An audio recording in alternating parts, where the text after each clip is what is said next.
Hello guys, welcome to our channel. আর দিনটা ছিল 17ই শ্রাবণ, শুক্রবার সকালে। আমি স্নান টান করে রেডি হয়ে যে বসে পড়েছি। এবারে ঠাকুরের সব প্রসাদ কেটে নিয়ে আর এদিকে গুরুদেব বসে গেছে পুজোতে। এবারে ধুনো রেডি করব আমি। বাড়ির সবাই এদিকে টুকটাক কাজকর্ম করছে। আর এই যে আমাদের ভোলে বাবার পুজো স্টার্ট হয়ে গেছে। আর এই 17ই শ্রাবণের পুজোটা আমাদের মতো প্রতি বছরই হয়, মানে এটা আমাদের বার্ষিক পুজো বলেই হয়।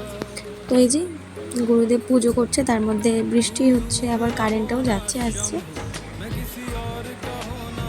বাড়ির সবাই এখানে আছে, ছোট বড় সবাই আছে। বেশ মজা হয় এই দিনটাতে।